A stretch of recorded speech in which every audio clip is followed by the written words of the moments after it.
ओम नमो भगवते वासुदेवाय। नमो भगवते वासुदेवाय। ओके, हम लोग 5th कैंटो पढ़ रहे हैं। 5th कैंटो का ओवरव्यू इंटरेस्टिंग है। 5वें स्कंद का सब्जेक्ट मैटर है ऊतय। अत्र सर्ग विसर्गश्च स्थानम पोषणम ऊतय मनमंत्र ईशानु कथा निरोध मुक्ति आश्रय। 2nd canto 10th chapter 1st verse. सो पहला स्कंद सर्ग, दूसरा स्कंद विसर्ग, तीसरा स्कंद स्थानम, चौथा पोषणम। अब 5वें पे आए हम ऊतय। इनफैक्ट श्रील प्रभुपाद 5वें स्कंद का नाम ही लिख रहे हैं द क्रिएटिव इम्पेटस, कि सृष्टि क्यों की गई। दैट्स द क्वेश्चन, सृष्टि क्यों हुई है। ऊतय, ऊतय का मतलब होता है जो वर्ड ऊ है, ऊ का मतलब होता है एनर्जी। जैसे ओम, ओम में अ ए ऐसे कहेंगे, अ उ और म ऐसे होता है ना। अकार्येण उच्यते कृष्ण, उ कार्येण शक्ति। ऊ से ऊर्जा, ऊ से शक्ति। जैसे ये ब्रूसली भी तो करता था ऐसे ऊ, है ना। यही तो आवाज़ आती थी अजीब सी, एक एनर्जी जनरेट होती है। यूँ हनी ऐसे तो करता था। सो ऊतय, ऊ से एनर्जी। तो ऊतय मतलब होता है कि किसी भी कार्य करने के पीछे क्या शक्ति है, क्या प्रेरणा है। जब वर्ड ये ऊतय बन गया तो प्रेरणा की सेंस में आ गया। इसलिए इसका स्कंद का नाम ही है द क्रिएटिव इम्पेटस। पता नहीं हिंदी में क्या नाम है, समझ नहीं आया मुझे। हिंदी में तो नाम दिया ही नहीं इन्होंने। हाँ, सृष्टि की प्रेरणा ले। अब प्रेरणा वर्ड ही आ गया। हिंदी में नाम है सृष्टि की प्रेरणा। ऊ मतलब एनर्जी, और जब त लग गया ऊत तो प्रेरणा, प्रेरणा की सेंस में आ गया। तो भगवान को क्या प्रेरणा है कि वो सृष्टि करें, दैट्स द क्वेश्चन। क्यों सृष्टि कर रहे हैं, उसका आंसर 5th कैंटो में। और उस 5th कैंटो में इस चीज़ को एक्सप्लेन करने के लिए क्या प्रेरणा है सृष्टि करने की, उसके लिए उन्होंने इसमें 2 टॉपिक्स डील किए हैं 5th कैंटो में। 2 कथाएं हैं। एक कथा है इस संसार की, ये ब्रह्मांड में कौन कौन से द्वीप हैं, इस प्लानिटरी अरेंजमेंट्स है एक तो ये। और दूसरा आपका ऋषभदेव जी की कथा, ऋषभदेव और जड़ भरत की कथा। 2 स्टोरीज़ हैं इस क्वेश्चन को आंसर करने के लिए कि सृष्टि क्यों हुई। अगर आपसे कोई पूछे सृष्टि क्यों की भगवान ने, तो आप ये 2 एग्जाम्पल दे सकते हो। एक ऋषभदेव जी और जड़ भरत की कहानी, और दूसरा यूनिवर्स का स्ट्रक्चर। तो 5th कैंटो 1st चैप्टर से लेकर आपका 15 चैप्टर तक, 1st चैप्टर से 15 चैप्टर तक जड़ भरत और ऋषभदेव जी, जड़ भरत, रघुगण महाराज की कथा है। सब लिंगडी है नहीं, ऋषभदेव जड़ भरत की कथा है। उसमें रघुगण महाराज भी आ गए, भरत महाराज भी आ गए, सब आ गए ना, वो कथा है। और ऑफ कोर्स उनके बीच में डिस्कशंस भी हैं। और फिर उसके बाद 16 चैप्टर से लेके 26 चैप्टर तक, नेक्स्ट 10 चैप्टर्स में सृष्टि क्या है, कौन कौन से स्वर्ग है, कौन कौन से नर्क हैं, क्या क्या है, कौन कौन से आइलैंड्स हैं, और वहाँ पे लोग करते क्या हैं, ये नेक्स्ट है। 2 पार्ट में डिवाइडेड है बस 5th कैंटो। तो अब ये जो कथाएं हैं, टॉपिक्स है, इनका रिलेशनशिप, ये आंसर कैसे हैं उस क्वेश्चन के कि भगवान को क्या प्रेरणा मिली सृष्टि करने के लिए, क्या पीछे क्या प्रेरणा है, सृष्टि क्यों की है, ये इसका आंसर कैसे है वो मैं बता रहा हूँ। सो वेल, प्रियव्रत महाराज कौन थे, मैं भूल गया। हाँ सॉरी, हाँ, तो ध्रुव महाराज के डिसेंडेंट है। 4th कैंटो में ध्रुव महाराज की कथा आ रही है, उन्हीं के डिसेंडेंट्स। ध्रुव महाराज के कौन है प्रियव्रत महाराज?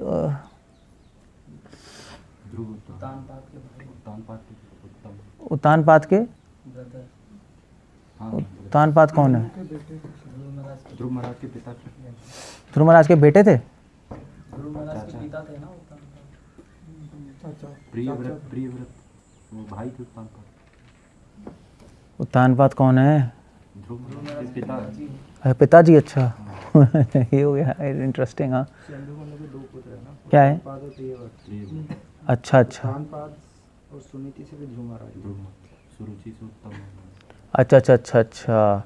तो उत्तानपाद स्वयंभू मनु के 2 बेटे थे, उत्तानपाद और प्रियव्रत। और उत्तानपाद जी से तो वो आ गया पूरा, कहते हैं ध्रुवा, सुनीति, सुरुचि, उत्तम और ध्रुव, वो 4th कैंटो में डील हो गया। अब जो दूसरा बेटा है प्रियव्रत, उसके बारे में चर्चा हो रही है।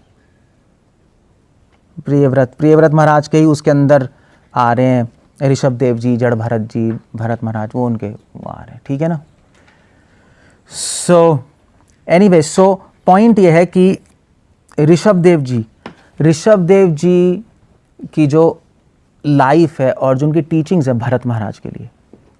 ऋषभ देव जी के 100 पुत्र थे, हमें पता है, और उन 100 पुत्र में से 90 पुत्र तो कर्मकांडी बन गए थे, और उसमें से 9 पुत्र आपके वो बन गए थे ट्रैवलिंग परमहंस परिव्रजकाचार्य, नहीं तो उनका नाम पड़ा नवयुगेंद्र।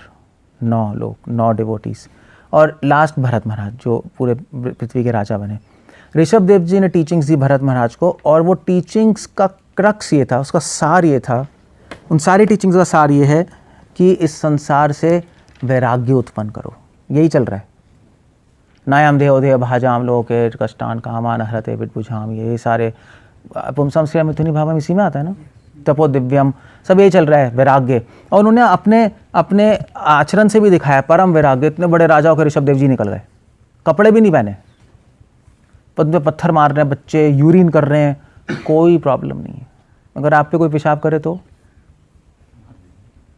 मार दोगे आप, ये नहीं देखो केशांत प्रभु हैं या कोई और खड़ा है, मार दोगे आप, खून कर दोगे आप। आप कुछ नहीं देना आपको, फिर दिमाग ही आउट हो जाएगा आपका, हमें भी मार दोगे आप। So but he is completely undisturbed. तो भगवान ने सृष्टि क्यों की? पहला कारण, ऋषभ देव जी का जो ये जो 4th चैप्टर है, 5th चैप्टर है और 6th चैप्टर ऋषभ देव जी के ऊपर है, 4th, 5th, 6th। और ऋषभ देव जी की आचरण और ऋषभ देव जी का कथन 4th, 5th, 6th, 5th canto में। और वो सिखा रहे हैं कि सृष्टि क्यों की भगवान ने? इसलिए कि हमें वैराग्य उत्पन्न हो। भोग करने के लिए सृष्टि नहीं है, मोक्ष पाने के लिए है सृष्टि। सृष्टि वैराग्य उत्पन्न करने के लिए। अब ये बहुत ही इंटरेस्टिंग इंसाइट है, क्योंकि लोग कहेंगे भगवान ने संसार क्यों बनाया? हमारे लिए तो बनाया है, यही कहते हैं ना लोग, भोग के लिए तो बनाया है। मगर नहीं, भगवान ने संसार बनाया वैराग्य के लिए, कि भोग मत करो। इन सारी चीज़ों को मेरी सेवा में लगाओ, दैट्स द आइडिया। नहीं, ऋषभ देव जी की पूरी टीचिंग इसी पे फोकस्ड है। किसी भी चीज़ से आसक्त मत रहो, सब भगवान की प्रॉपर्टी है और भगवान की सेवा में लगनी चाहिए। इसलिए भगवान ने सृष्टि की ये टीचिंग देने के लिए कि जीवात्मा को वैराग्य कल्टीवेट करना चाहिए, भोग नहीं करना चाहिए। क्लियर हो गया? और फिर उसके बाद भरत महाराज भी वैराग्य, उन्होंने सब कुछ छोड़ दिया। भगवान ने सृष्टि की है ये बताने के लिए इसको छोड़ दो। ये बताने के लिए नहीं कि इसमें रहो। बिल्कुल उल्टा मैसेज है भोगियों का, हमारा बिल्कुल उल्टा मैसेज है। छोड़ो इसको, यहां रहो मत। आकर्षक है, अट्रैक्टिव है, मगर छोड़ो कैसे?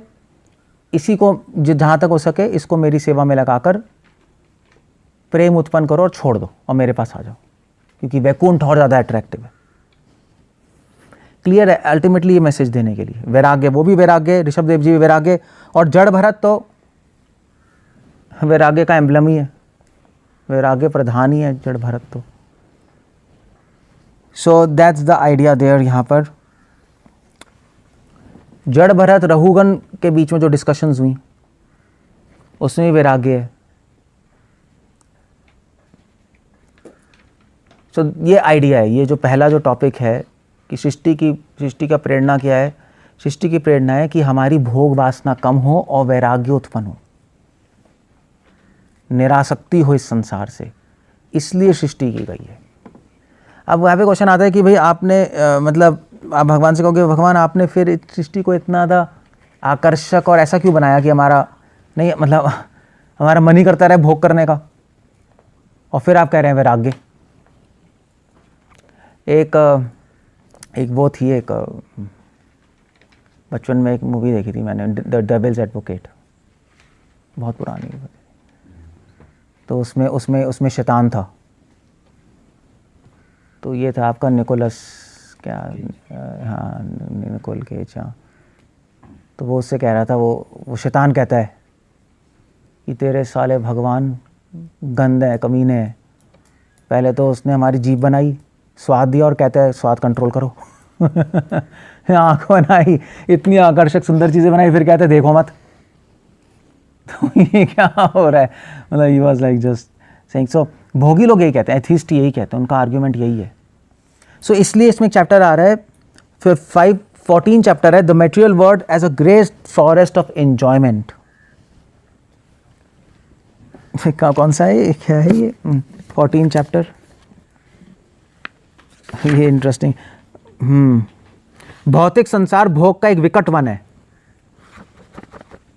ये पूरा चैप्टर ही है, जिसमें आपके तो रहुगण महाराज को जड़ भरत जी कह रहे हैं कि भोग का एक वन है, यहाँ पे बहुत सारे प्रलोभन है, भगवान ने जानबूझ के रखे हैं, क्योंकि हमें भोग करने की आदत है। इसलिए अगर इमीडिएटली हमसे भोग छीन लेंगे तो हम पागल हो जाएंगे, है नहीं, पागल ही हो जाएंगे। इसलिए भगवान ने भोग के आइटम्स रख दिए, मगर वो इसलिए रखें कि हम धीरे धीरे साधु संग लेके सीख जाएं कि हमें भोग नहीं करना और इसको छोड़ के जाना है, क्योंकि जहाँ भोग है वहाँ पे दुख भी है, प्रॉब्लम्स भी है। That's the idea there. तो सृष्टि की प्रेरणा इसलिए भोगार्थम मोक्षार्थम, that's the idea. Jiva Goswami लिख रहे हैं कि भोग के लिए भी भगवान ने संसार बनाया है, क्योंकि हर आदमी तो भक्त नहीं है। अभी जो भक्त नहीं वो क्या करेगा, वो तो पागल हो जाएगा अगर कोई एंजॉयमेंट की चीज़ नहीं होगी, उसकी इच्छा पूरी नहीं होगी, वो तो मारना कमार काट शुरू हो जाएगी। जैसे कुछ जिन लोगों को खाना नहीं मिलता, जिन लोगों को फैसिलिटी नहीं मिलती, फिर क्रिमिनल बनता है ना वो, तो वही हम तो फ्रस्ट्रेट हो जाएंगे। मगर अल्टीमेटली ये भोग क्यों है कि जिससे हम ये चीज़ें इस्तेमाल करें, मन शांत रहे और फिर हम निरासक्त होकर छोड़ के भगवान के पास चले जाए, से डिटैच हो, वैराग्य उत्पन्न करें। सो ये सारी की सारी चीज़ें 15 चैप्टर्स में एक्सप्लेन्ड है। पहले सृष्टि की प्रेरणा क्यों भगवान को आई, कि भगवान चाहते थे हमारी भोग वासना बंद हो, ख़त्म हो, हम वैराग्य उत्पन्न करके भगवान के पास हमेशा से चले जाएं। वो भोग वासना ख़त्म होगी, वो कैसे पता लगेगा, वो ऐसे ही तो पता लगेगा जब भोग की वस्तुएं होंगी, आपको आकर भोग करने का मन नहीं करेगा, तभी तो पता लगेंगी, तभी भगवान ने भोग की चीज़ें रख दी। अब देख लो तुम्हारे में भोग वासना है या नहीं है, चेक कर लो। अगर नहीं है तो बहुत अच्छा है, अगर है तो फिर तो तुम आकर्षक हो गई, फिर तो इसका मतलब तुम्हें अभी काम करना है, बस ये। तो भोग करने के नहीं रखी, चेक करने के लिए रखी है कि तुम्हारे में भोग वासना है या नहीं है। हमें फ़ायदा है उससे, हम चेक कर सकते हैं अपने आप को, क्योंकि अगर कुछ भी नहीं होगा तो सभी, जैसे आपका ऋषि श्रृंगा बाल ब्रह्मचारी, मगर भोग वासना तो थी अंदर, लड़कियां आई वो गिर गए। सो यही बात है बस। इसका एक कोई एग्जाम्पल है, चेक करने के लिए रखते हैं। एक्चुअली ये नहीं होता आपका जैसे जैसे बच्चे का वो होता है ना, तो अनप्राण क्या कहते हैं उसको, संस्कार, अनप्रांशरी, जिसमें नहीं, जिसमें अलग अलग चीज़ें रखते हैं। हाँ रखते हैं ना, वो अनप्रांशन नहीं होता, क्या होता है, कुछ और नाम होता है ना उसका, मैं भूल गया। भरत म्यूट है, उसको पता होगा, मगर वो उसके बाद सुनाई देंगे, वो चिल्ला रहा है वहाँ से, मगर आवाज़ नहीं सुनाई देगी। एनीवे सो उसका संस्कार होता है, मैं भूल गया। एनीवे जो भी है, तो वो चुनता है बच्चा, है नहीं, भागवत रखते हैं, खाना रखते हैं, पैसे रखते हैं, वेपन्स रखते हैं, फिर बच्चे को छोड़ते हैं, फिर वो जाते जाते एक चीज़ लेते हैं। ऐसी भगवान ने सारी चीज़ें रख दी, भक्त भी रख दिए, टेम्पल भी रख दी, भागवत भी रख दी, फिर हमें छोड़ दिया, जाओ हम रेंगते हुए बस। और पेरेंट्स को पता लग जाएगा इसके अंदर क्या चल रहा है, दैट्स ऑल। तो चेक करने के लिए रखा है कि हम कहाँ हैं। अगर भगवान को वैष्णव को चूज़ करेंगे, इसका मतलब हमारी भोग वासना खत्म हो गई, भगवान ले जाएंगे। अब कुछ और चूज़ करेंगे तो वहाँ पे अटके हैं, फिर भैया अभी रिफॉर्मेशन की ज़रूरत है। क्लियर है? इसलिए संसार बना है, दैट्स फाइन। सो ये पूरा 16 चैप्टर यही है, 15 चैप्टर। फिर उसका 16 चैप्टर से लेके 26 चैप्टर पूरे यूनिवर्स की पूरा स्ट्रक्चर है। जम्बूद्वीप क्या है, सन क्या है, शिशुमार क्या है, स्वर्ग क्या है, नर क्या है। और बेसिकली अगर आप इन सारे चैप्टर्स में देखोगे तो ये एक्सप्लेनेशन आ रही है कि हर द्वीप पे लोग क्या कर रहे हैं, ईलावर्त वर्ष पे क्या कर रहे हैं, जम्बू द्वीप पे क्या कर रहे हैं, और किम पुरुष लोक में क्या कर रहे हैं। और सारे लोकों में यही सुखदेव गोस्वामी बता रहे हैं, सारे लोकों में सारे जितने भी लोग बैठे हैं भगवान की स्तुति कर रहे हैं। तो किम पुरुष लोक में हनुमान जी बैठे हैं, सब लोग राम की स्तुति कर रहे हैं। ईरावर्त वर्ष में सारे शिव जी की स्तुति कर रहे हैं। किसी वर्ष में नरसिंह भगवान की स्तुति कर रहे हैं। सारे मंत्र सूर्य प्लैनेट पे सूर्य नारायण की स्तुति कर रहे हैं, वहाँ पे उनके मंत्र हैं। तो पॉइंट है वो बता रहे हैं कि इस दूसरे पार्ट से कि सृष्टि करने का पर्पस है भगवान को ग्लोरीफाई करना। बस सृष्टि की प्रेरणा क्यों की भगवान को आई, कि जिससे जीवात्मा आए और मुझे मेरा कीर्तन करना सीखें और मुझे प्रेस करना सीखें। इसलिए भगवान ने इतने विराट सृष्टि कर दी।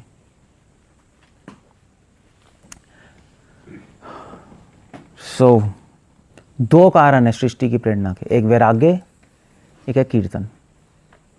बस वैराग्य उत्पन्न हो और भगवान का कीर्तन करना सीखें हम। कितनी बड़ी सृष्टि को देखकर मैंने बताया था भगवान का ऐश्वर्य से हम प्रभावित होंगे, और इतनी बड़ी सृष्टि में हमें साधु संग मिलेगा और उसमें हम भगवान का कीर्तन करेंगे अलग अलग लोकों में। और बल्कि इस सृष्टि में भगवान अनेक लीलाएं भी करते हैं। वहाँ तो नहीं करते ना लीलाएं, नरसिंह देव मत्स्य अवतार सुंदर सुंदर लीलाएं करते हैं। तो लीलाओं का हम गुणगान करेंगे, हम शुद्ध हो जाएंगे, वापस आ जाएंगे, वापस चले जाएंगे। सो वैराग्य और कीर्तन के प्रभाव से हम धीरे धीरे शुद्ध हो जाएंगे और वापस चले जाएंगे। इस सृष्टि में जो भगवान लीलाएं करते हैं वो और मधुर होती है जो आध्यात्मिक जगत में करते हैं। उसका एग्जाम्पल देते हैं, जैसे एक हीरा बहुत चमकता है, मगर जब हीरा कोयले के अंदर होगा तो और चमकेगा, क्योंकि ब्लैक बैकग्राउंड है ना। तो ऐसी जब भगवान की लीला वैकुंठ में होती है तो चमकती है, मगर जब ब्रह्मांड में होती है, क्योंकि ब्रह्मांड तमोगुण काला है पूरा, यहाँ पे और चमकती है भगवान की, और इंटरेस्टिंग होती है और मधुर होती है। तो यहाँ पे भगवान का कीर्तन करने का अवसर और ज़्यादा है, और इसलिए शुद्ध होता है जीवात्मा और वापस चला जाता है। बस दैट्स ऑल। सो ये दो प्रेरणाएं हैं बस ये सृष्टि की, और कुछ नहीं है। भगवान ने इसलिए पर्पस क्या है इस क्रिएशन का, बहुत बड़ा क्वेश्चन है। माने हमें क्यों बनाया है, सृष्टि क्यों बनाई है? वेल इसलिए बनाई है कि जिससे हम वैराग्य उत्पन्न करें और अपना हृदय शुद्ध करें कीर्तन के द्वारा, और भगवान के पास वापस चले जाएं हमेशा के लिए। दैट्स ऑल, और कुछ नहीं है सृष्टि का फंक्शन। हरे कृष्णा। कुछ पूछना है, कुछ कहना है? I will stop here.